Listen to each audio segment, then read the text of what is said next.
Assalamualaikum warahmatullahi wabarakatuh. Perkenalkan, nama saya Sagifti Rida Isni dengan NIM 1905155684 dari kelas 2019B, Program Studi Pendidikan Bahasa dan Sastra Indonesia, Universitas Riau. Baiklah, pada video kali ini saya akan menjelaskan materi pembelajaran yaitu tentang teks fabel. Yang akan kita bahas di sini yaitu yang pertama ada pengertian, yang kedua ada ciri-ciri fabel, yang ketiga ada unsur intrinsik, yang keempat ada unsur ekstrinsik, yang kelima ada jenis fabel, yang keenam ada struktur fabel, dan yang ketujuh ada contoh teks fabel. Pembahasan pertama yaitu kita akan membahas mengenai pengertian teks fabel. Jadi, cerita fabel adalah sebuah cerita atau dongeng yang menampilkan cerita tentang binatang sebagai tokoh utama. Dalam fabel, binatang ditampilkan sebagai tokoh utama. Selain itu, karakter-karakter yang diperankan oleh binatang memiliki karakter seperti manusia pada umumnya. Ada juga karakter yang berperan sebagai protagonis dan ada juga yang antagonis. Selanjutnya kita akan membahas mengenai ciri-ciri fabel. Yang pertama, tokoh yang disajikan dalam cerita adalah binatang. Berikutnya memiliki alur maju. Watak-watak yang ditampilkan cerita memiliki karakter yang baik dan buruk.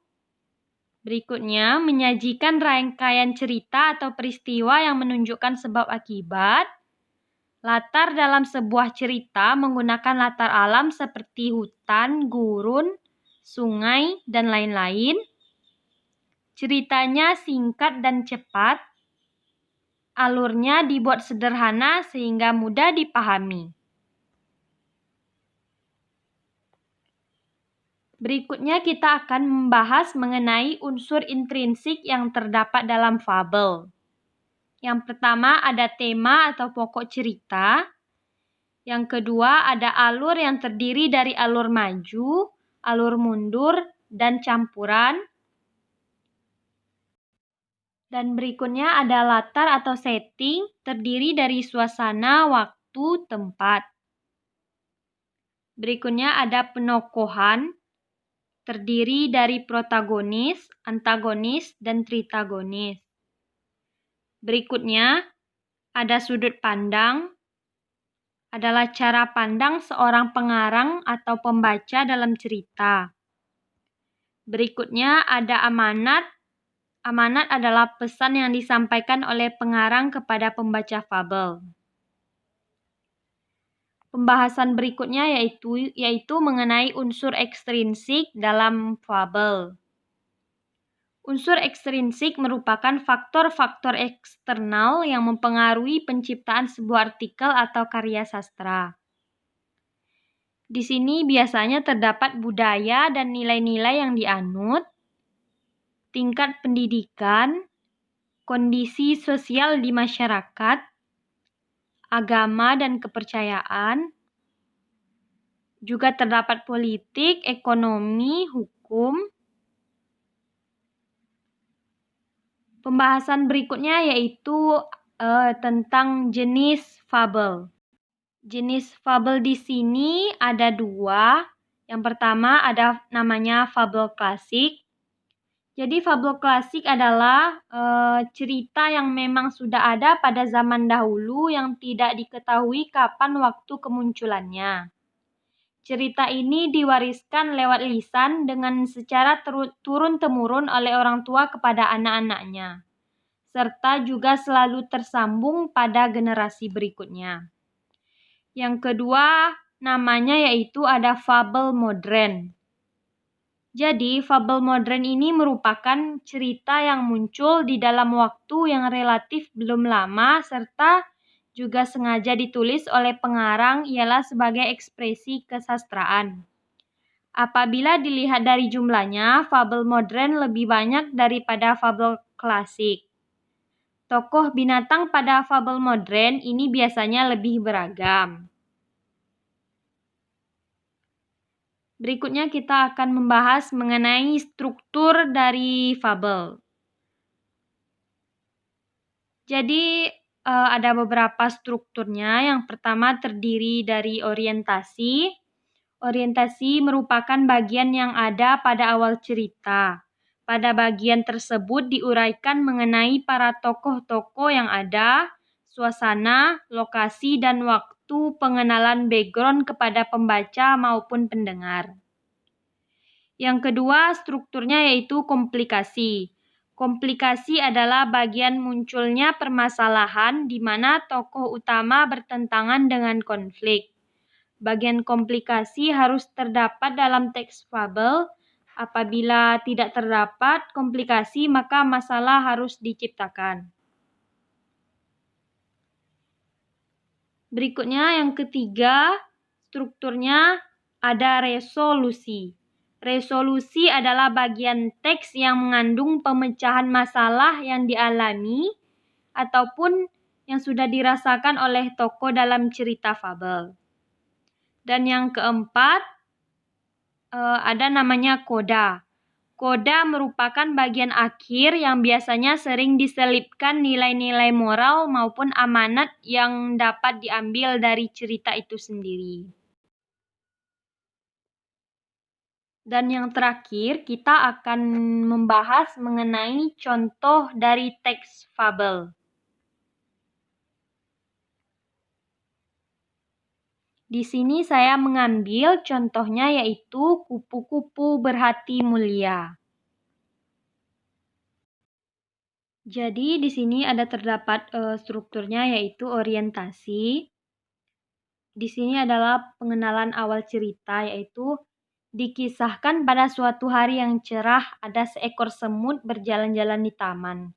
Ia sangat bahagia karena bisa berjalan-jalan melihat taman yang indah. Sang semut berkeliling taman sambil menyapa binatang-binatang yang berada di taman itu. Selanjutnya di sini ada namanya komplikasi. Ia melihat sebuah kepompong di atas pohon. Sang semut mengejek bentuk kepompong yang jelek yang tidak bisa pergi kemana-mana. Hei, kepompong, alangkah jeleknya nasibmu. Kamu hanya bisa menggantung di ranting itu. Ayo jalan-jalan, lihat dunia yang luas ini. Bagaimana nasibmu jika ranting itu patah? Sang semut selalu membanggakan dirinya yang bisa pergi ke tempat ia suka. Bahkan, sang semut kuat mengangkat beban yang lebih besar dari tubuhnya. Sang semut merasa bahwa dirinya adalah binatang yang paling hebat. Si kepompong hanya diam saja mendengar ejekan tersebut. Pada suatu pagi, sang semut kembali berjalan ke taman itu. Karena hujan, di mana-mana terdapat genangan lumpur. Lumpur yang licin membuat semut tergelincir ke dalam lumpur. Ia terjatuh ke dalam lumpur. Sang semut hampir tenggelam dalam genangan itu. Semut berteriak sekencang mungkin untuk meminta bantuan. Tolong, bantu aku. Aku mau tenggelam, tolong, tolong. Nah, itu merupakan bagian komplikasi. Berikutnya, ada resolusi. Resolusi merupakan pemecahan suatu masalah. Di sini diceritakan, untunglah saat itu ada seekor kupu-kupu yang terbang melintas. Kemudian, kupu-kupu menjulurkan sebuah ranting ke arah semut. Semut, peganglah erat-erat ranting itu. Nanti aku akan mengangkat ranting itu. Lalu, sang semut memegang erat ranting itu. Si kupu-kupu mengangkat ranting itu dan menurunkannya di tempat yang aman. Kemudian, sang semut berterima kasih kepada kupu-kupu karena kupu-kupu telah menyelamatkan nyawanya. Ia memuji kupu-kupu sebagai binatang yang hebat dan terpuji. Mendengar pujian itu, kupu-kupu berkata kepada semut, "Aku adalah kepompong yang pernah diejek," kata si kupu-kupu. Ternyata, kepompong yang dulu ia ejek sudah menyelamatkan dirinya. Dan struktur yang terakhir yaitu ada koda. Akhirnya, sang semut berjanji kepada kupu-kupu bahwa dia tidak akan menghina semua makhluk ciptaan Tuhan yang ada di taman itu. Terima kasih. Itulah tadi penjelasan materi saya. Saya akhiri. Wassalamualaikum warahmatullahi wabarakatuh.